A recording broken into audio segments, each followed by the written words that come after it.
Aladon Burahima Kulubali Aladon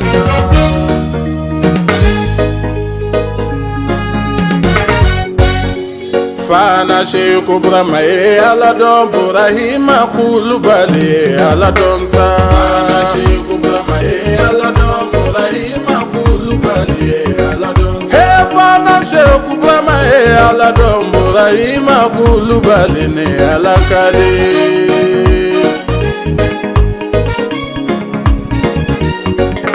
Muhudu modenge ini alakadi Ismaila modenge Aladon Fana Sheikh Brahma Aladon Burahima Kulubali Aladon Zaki uolode ini alakadi Dine de memba Aladon Fana Sheikh Brahma Aladon Burahima Kulubali Aladon Bajeneba wolode Aladon Animasan wolode ne alakadi Fana Sheikh Brahma Aladon Burahima Kulubali Aladon Nega Abibatu wolode mi Edeman Fana Zara wolode Inyo mancha Fana Sheikh Brahma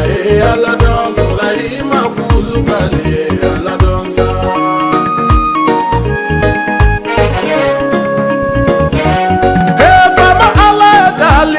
Ma bella kanya bokolo sirafe adalike ma bella kanya yecho nyumana ala edalike ma bella kanya nikewale nyumani ni bedira pura mama fana kono e mason wasoma ede nyumanya ke ala ekibi ala ubarikada Alama bede bo ma bala Sheikh Brahma ibora nyumauna Dobi bo nyumauna Abada wolutige nyumanye Fana Brahma bora nyumauna Isona ka nyumanya waledeke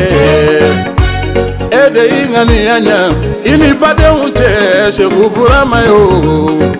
Ede chiki ufa Ika kalande unche dogo makolokoka Iyeji yafa Tijani ya jama kululu ye Sheikh Brahma yasika numba Atoro manyumanyi ye Betike chiki ye faso kono ki jiki lufa Faso kuma shuli denu chara Bema faso kuna wolo Jama jigibika Ulo balela Jama jigibika Ma bade unkacha minumbi wasonu babade Gama bade umachatu minu baba biseka wasonu ye Saki udumbi wasone Sabula matinyenike Ede nyumanyake Kanyumanyake ibade umbe Sheikh Brahma nyumanyake Iye nyumanyake jigita falalu ye Ibi nyumanyake, ebi nyumanyake, chesa musolu ye Burahima be Aladon, Burahima Kulubali be Aladon sa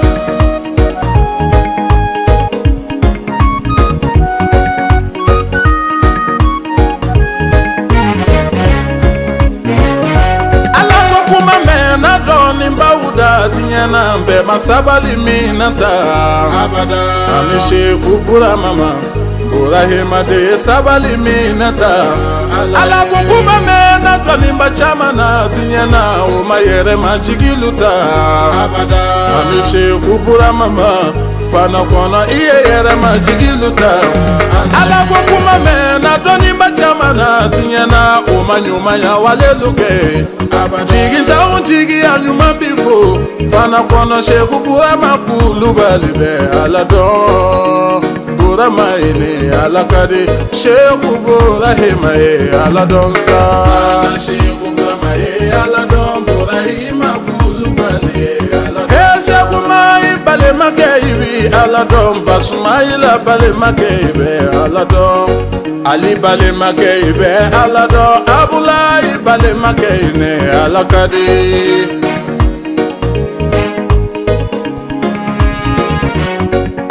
Binta baba furu tembi wele lakaja idara chembe de ma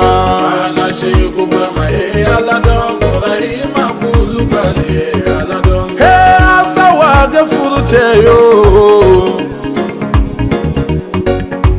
bai bili furu te ni chenye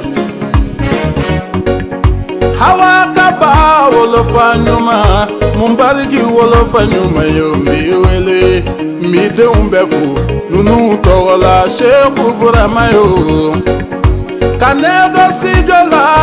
asababu ye banga sirikiye koga Ibrahima fo kiye dem fanyuma ye Sheikh Ibrahima yo ako nega Ibrahima fo kiye sababu nyuma ye ale sirikima koga Ibrahima fo ikera jigi nyuma ale sirikima halibi makalifila makalifa Sheikh Ibrahima janto sirikila ijanto ne benge sirikila ma furute ani Aisha furute abarika Ibrahima aladon Sheikh Ibrahima Kulubali be aladon sa